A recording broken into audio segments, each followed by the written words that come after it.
Enfim, vamos finalizar hoje o nosso último estudo do livro Grande Conflito. Através da palavra de Deus da Bíblia, muitas coisas foram reveladas ao nosso coração. Deus tirou o véu por alguns momentos.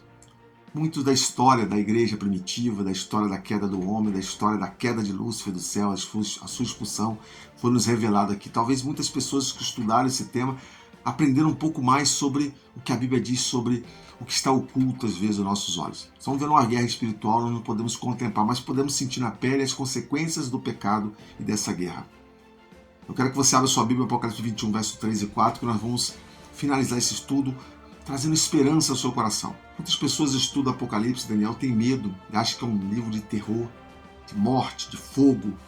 Muitas pessoas usam esse livro de forma errônea, para levar as pessoas aos pés de Cristo de forma de medo, e não por amor. A base do governo de Deus é amor e não medo. Se a gente chegar aos pés de Cristo por medo, nós não vamos ser aceitos. Mas quando vamos por amor, Ele nos abraça, porque Deus é amor. Ele quer que seus filhos o amem de todo o coração, toda a sua força, toda a sua alma. E amemos o nosso próximo como a nós mesmos, não é verdade?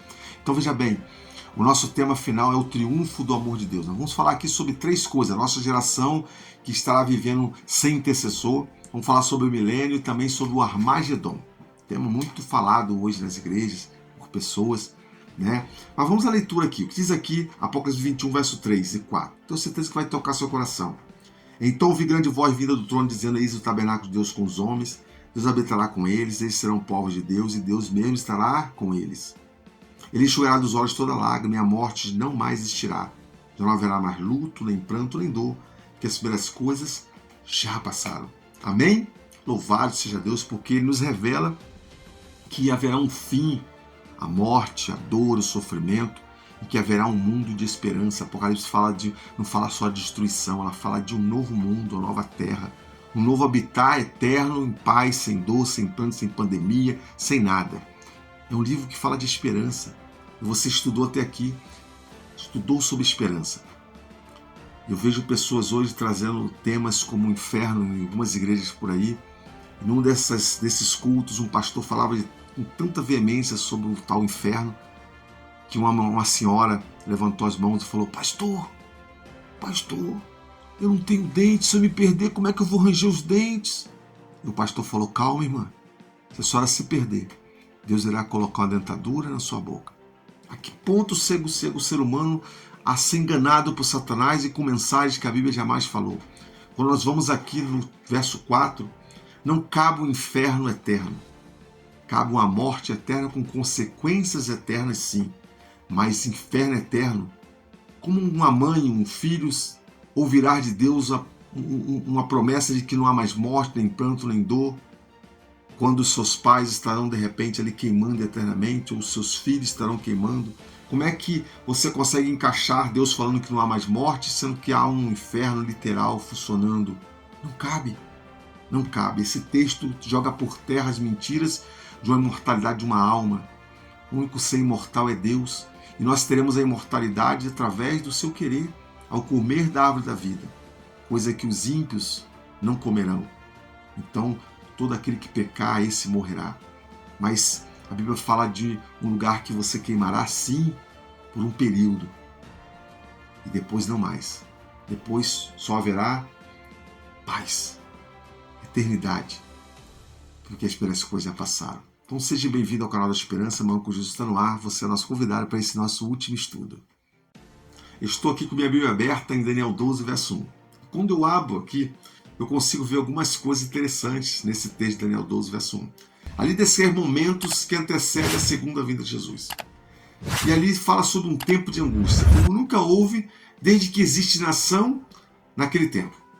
Mas naquele tempo também o povo de Deus será salvo. E quem será salvo? Todo aquele que for achado escrito no livro da vida.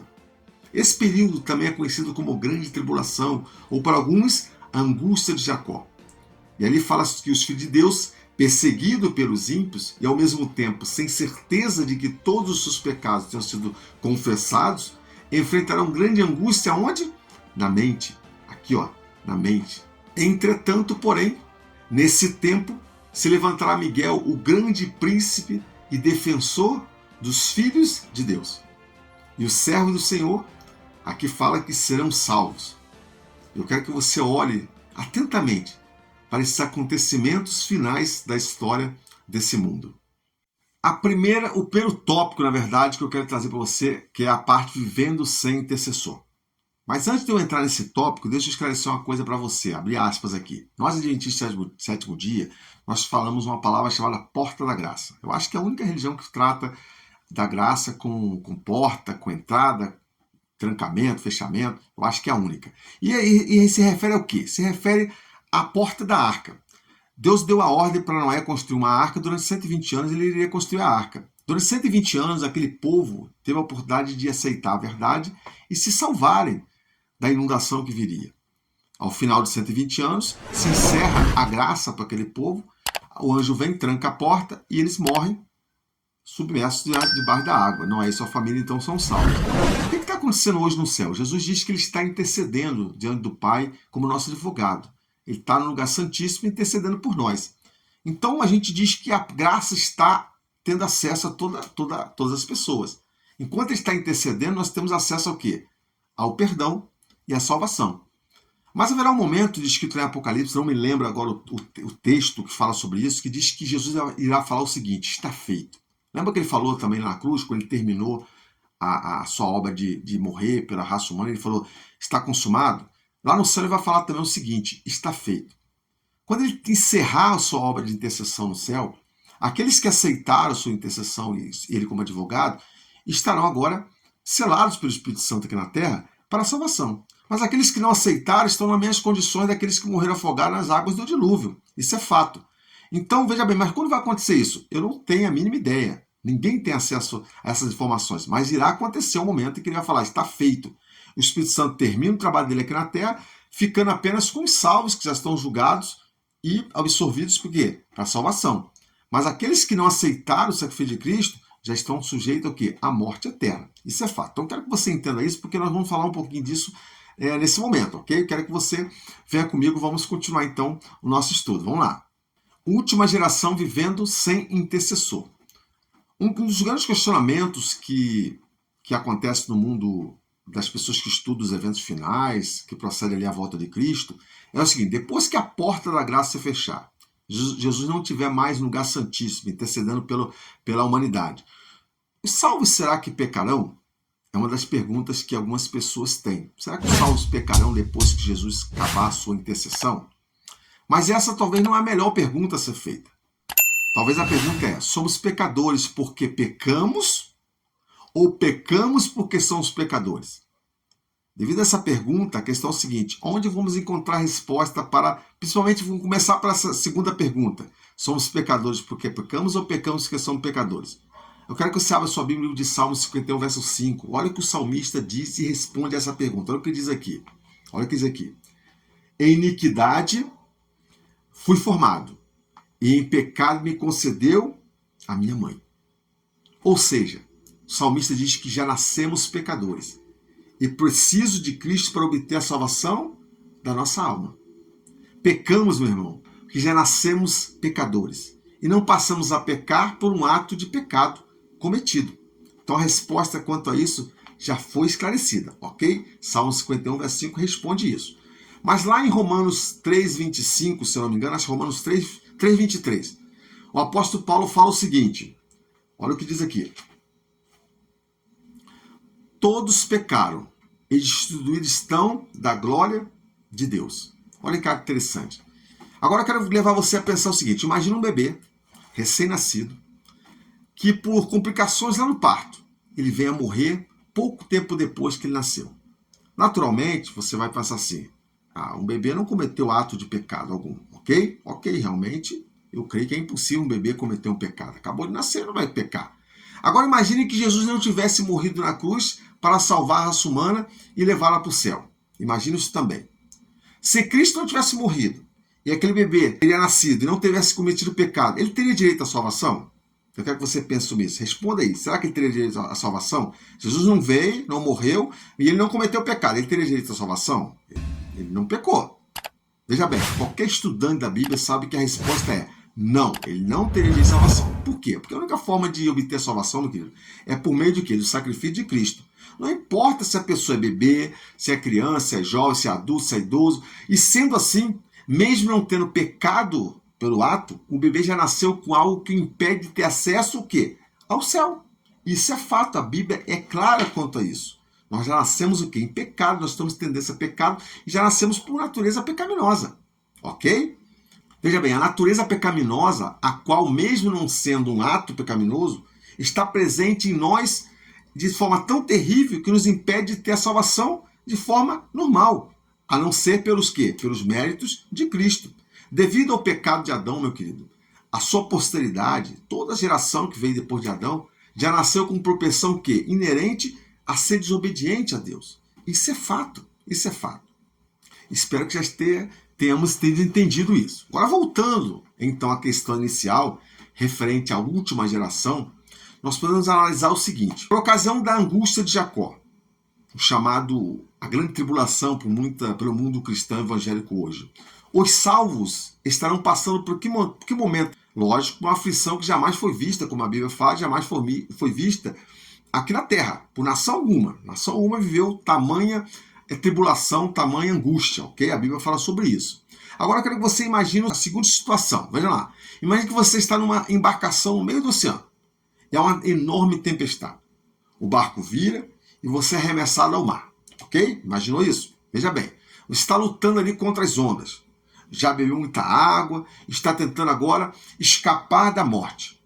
A pergunta é, nesse exato momento que você está ali, você teria um pensamento impuro. Nossa, caramba, né? Pensamento de uma mulher desnuda, um ato ali libidinoso com alguém. Claro que eu estou apenas dando uma suposição aqui, ok? Isso porque as circunstâncias que lhe cercam talvez não permitiria isso, você passar por isso. Ou seja, só apenas uma ilustração. Veja bem, os salvos na última geração, de que forma a Bíblia diz que estarão? Estarão enfrentando o que? A angústia de Jacó, a grande tribulação, ok?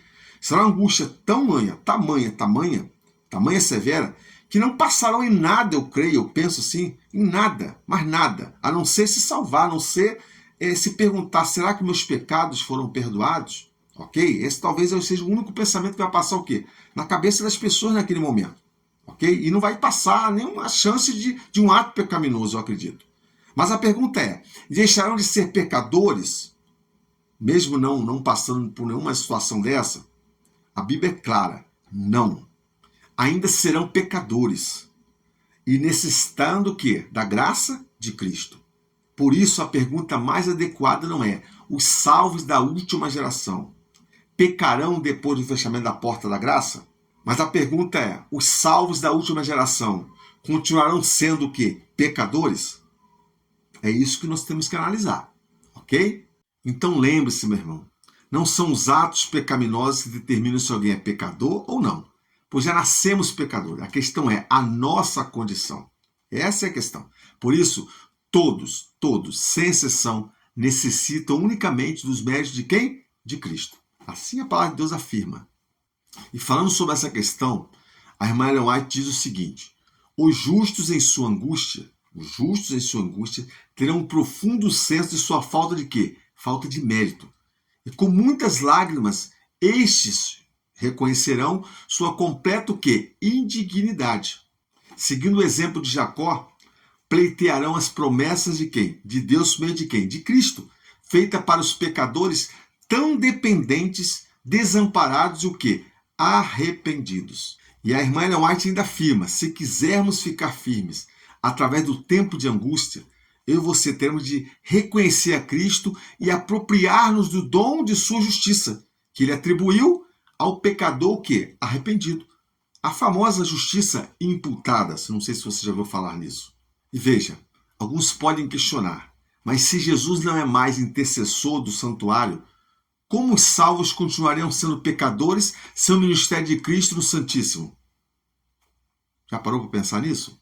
E mais um detalhe, quero deixar para você aqui. Eu não disse que os salvos continuariam pecando, praticando atos pecaminosos. Lembre-se que para ser pecador, tanto eu quanto você, meu irmão, não precisa fazer nada. Nós precisamos apenas o quê? Nascer nesse pobre planeta, o planeta Terra. Ellen White ainda descreve que, ao vir à Terra, através da encarnação, Jesus estava adquirindo o direito de se tornar o quê? Advogado dos seres humanos na presença do Pai. Isso significa que Cristo, antes da encarnação, era o prometido Messias, era o representante da humanidade apenas na promessa ou, no máximo, mediando o conhecimento e aparecendo em ocasiões especiais. E esses textos, que irei deixar abaixo, descrevem isso. E veja, ele ainda não era o sumo sacerdote e advogado do que? Da humanidade em exercício. E seria realizado por Jesus no futuro, lá no futuro. Mas então surge uma pergunta. Se Jesus ainda não era efetivamente advogado da humanidade, lá no Antigo Testamento, se não era ainda o sumo sacerdote em exercício, como, pois, Arão e os demais sumos sacerdotes compareciam na imediata presença visível de Deus diante do Shekinah, sem um mediador? Mas veja bem, meu querido, não se esqueça de que quando Jesus encarnou, ele ainda estava adquirindo o direito de se tornar o quê? O advogado dos seres humanos. A única resposta possível é: eles podiam comparecer diante do Shekinah, por confiar no futuro sacrifício de quem? De Cristo, pronunciado nos rituais do santuário terrestre. Assim, por uma fé prospectiva no Cordeiro de Deus que tira o pecado dele, Arão comparecia diante da presença de Deus em favor de si mesmo e em favor da nação, como diz lá em Levítico 16. Semelhantemente, os salvos da última geração comparecerão diante de Deus sem nenhum mediador efetivo, pois Cristo terá concluído o seu trabalho sacerdotal. Mas, por uma fé retrospectiva, eles apresentarão a Deus os méritos da expiação de Cristo. Ellen White diz que algo semelhante ocorrerá com aqueles que vivem nos últimos dias aqui nesse planeta. E veja bem, quando os perigos cercarem e o desespero tomar conta do coração desses, devem confiar unicamente nos méritos, na obra expiatória de quem? De Cristo. Não haverá dois tipos de salvo no céu, porque não há dois tipos de salvação. As exigências de Deus para a última geração são as mesmas para qualquer geração anterior. E veja, não existirá no céu pessoas salvas que viveram num período em que ainda podiam pecar e outro grupo de pessoas salvas, mas que viveram na última geração e não podiam mais pecar. Veja, todos que chegarem ali, seja da primeira, da segunda, 50ª, última geração, serão pecadores arrependidos que somente puderam entrar no céu porque se apropriaram dos méritos de Jesus e também da sua justiça. O milênio, nosso segundo tópico. Eu não sei se você já parou para imaginar, mas haverá um dia que será o último dia de oportunidade para mim e para você. E esse dia será como um dia qualquer. O sol irá nascer, os pássaros irão cantar, as pessoas acordarão, sairão para suas atividades, estarão entretidas em suas labutas diárias e não saberão em algum momento, Jesus, lá no céu, lançará o incensário de suas mãos e encerrará sua obra de mediação e intercessão por mim e por você. E sei que você e eu imaginemos, veja bem, toda oportunidade de salvação estará agora encerrada. Quem fez a escolha ao lado de Cristo, fez. Quem escolheu o lado do inimigo, também terá tomado a sua decisão. Então Cristo reunirá os seus anjos. E ele retornará à terra para buscar os seus filhos. Aqueles que morreram ressuscitarão e se unirão aos justos que estarão vivos mediante a sua volta. Os ímpios, mortos, esses permanecem mortos. E aqueles que estiverem vivos por ocasião da segunda vinda de Cristo, morrerão. Terão início, então, o período que chamamos de o milênio. E eles morrerão por quê? Pelo poder da sua glória.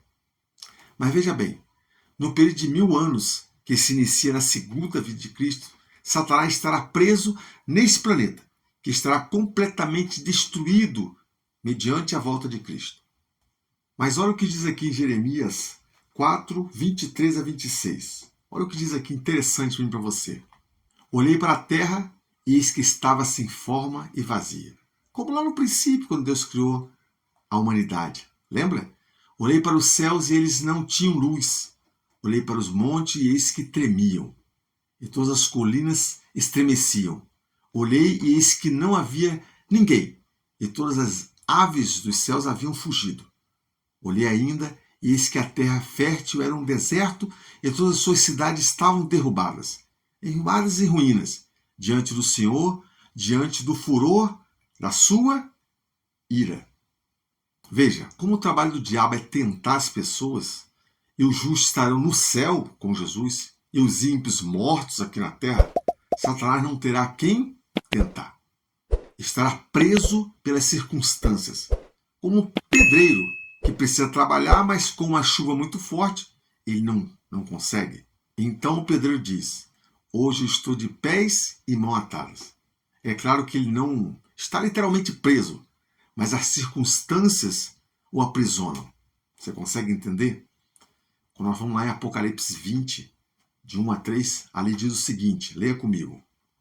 Então vi descer do céu um anjo que tinha nas mãos a chave do abismo e uma grande corrente. Ele segurou o dragão, a antiga serpente, que é o diabo, Satanás, e o prendeu por 1000 anos. Lançou-o no abismo, fechou e pôs selo sobre ele, para que não mais enganasse as nações, até se completarem 1000 anos. Depois disso, é necessário que ele seja solto por um pouco tempo. Percebeu? O próprio texto se encarrega de explicar qual seria a prisão de Satanás. Ele estará preso porque não poderá exercer a sua grande atividade, a sua atividade essencial, de enganar as pessoas. E como mencionado anteriormente, com os ímpios mortos e os salvos no céu durante 1000 anos, só restará o diabo que refletir sobre as suas más obras. Armagedon. Palavra muito usada hoje para falar sobre a batalha do Armagedon. Mas eu quero convidar você nesse momento, nesse último tópico, aí em Apocalipse 20, verso 3, lá no finalzinho diz o seguinte: é necessário que ele seja solto por pouco tempo. Ele é quem? A Bíblia está se referindo a Satanás. É necessário que ele seja solto pouco tempo. Se entendemos que a prisão de Satanás ela é circunstancial e que tem a ver com a obra de enganar pessoas, que é o seu trabalho principal, logo, se ele estará solto, é porque haverá pessoas vivas novamente para quê? Para serem enganadas por ele. Concorda comigo? Agora, quando vamos em Apocalipse 20, verso 5, se referindo ali aos ímpios, ali diz o seguinte, olha só, os restantes dos mortos não reviveram até que se completasse os 1000 anos. Esta é a primeira ressurreição. Ora, se eles não reviveram até que os 1000 anos acabaram, isso significa, obviamente, que após os 1000 anos, os ímpios ressuscitarão. Isso pode ser confirmado quando você vai a Apocalipse 20, verso 7 até o verso 8, que diz o seguinte: quando, porém, se completar os 1000 anos, Satanás será solto de sua prisão, e será a seduzir as nações que há nos 4 cantos da terra, Gog e Magog, a fim de reuni-las para a peleja. O número destas é como areia do mar. Percebeu? A soltura de Satanás está diretamente associada ao quê? À ressurreição dos ímpios. Deus ressuscitará os ímpios para o acerto de contas final. Eles deverão comparecer aonde? Diante do trono branco, para serem julgados e sentenciados por Deus. Aqui diz o seguinte: vi um grande trono branco, e aquele que nele se assenta, de cuja presença fugiram a terra e o céu, e não se achou lugar para eles. Quando você vai no verso 12, diz o seguinte: vi também os mortos, os grandes e os pequenos, postos em pé diante do trono. Então se abriram os livros. Ainda outro livro, e o livro da vida foi aberto. E os mortos foram julgados segundo as suas obras, conforme o que se achava escrito, aonde? No livro.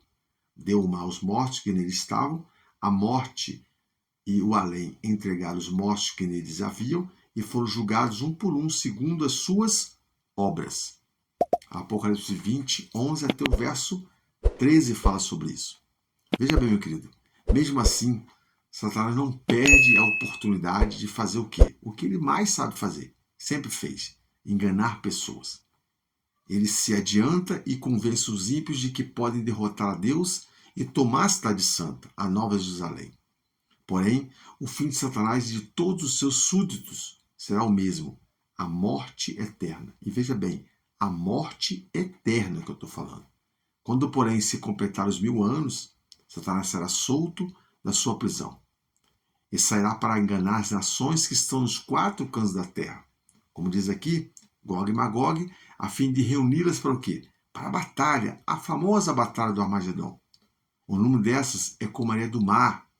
Marcharam então pela superfície da terra e cercarão o acampamento de quem? Dos santos e a cidade amada. Mas a Bíblia diz que, porém, desceu fogo do céu e os consumiu. Apocalipse 20, verso 7 até o verso 9. Veja bem, queridos, o fogo que consome os ímpios e a Satanás, ele purifica a terra. Todo vestígio de maldição e maldade é removido por esse fogo. Não existirá nenhum inferno ardendo eternamente para fazer os resgatados se lembrar das terríveis consequências do pecado. E por fim, enfim, o pecado foi destruído, bem como o seu originador, Satanás e seus anjos. O pecado não mais existirá. E a Bíblia ensina que o pecado, Satanás e os ímpios serão completamente destruídos. Enfim, meu irmão, o grande conflito terminou. Pecado e pecadores não mais existem. O universo inteiro está purificado. Uma única pulsação de harmonia e felicidade vibra por toda a vasta criação. Daquele que tudo criou emana vida, luz e alegria por todos os domínios do espaço infinito. Desde o minúsculo átomo até o maior dos mundos, todas as coisas, animadas e inanimadas, em sua serena beleza e perfeição, alegria, declaram que Deus é amor. Que Deus possa te abençoar rica e abundantemente. Obrigado pela sua companhia, pelo seu compartilhar, pela sua mensagem, pela sua curtida. Que Deus te abençoe sempre, meu querido. Que possamos refletir sobre esse estudo. Estamos próximos ao tempo do fim. Jesus está perto de voltar. Que você se apegue a esse livro como única regra de fé e prática para a sua vida. É Ele que tem os atalhos, o atalho seguro para você chegar ao céu. É Ele que revela tudo aquilo que estudou aqui. Ele é a luz maior. Eu citei aqui alguns textos de Ellen White, mas ela diz que ela é a luz menor. E tudo que ela cita é direcionado a você para que você volte para aqui, para a palavra de Deus, porque muitas denominações, muitas pessoas têm se perdido ao longo do tempo, ouvindo palavras de homens que muitas das vezes são influenciados por Satanás, levando milhares de pessoas ao engano. Mas quando você se apoia unicamente nesse livro, como regra de fé, não tem como você se perder. Aqui tem tudo necessário que Deus deixou para que você alcance aquilo que mais precioso existe da vida, que é Jesus e o que Ele tem a oferecer é a vida eterna. Que Deus te abençoe e te guarde, e que no próximo estudo você possa estar conosco mais uma vez.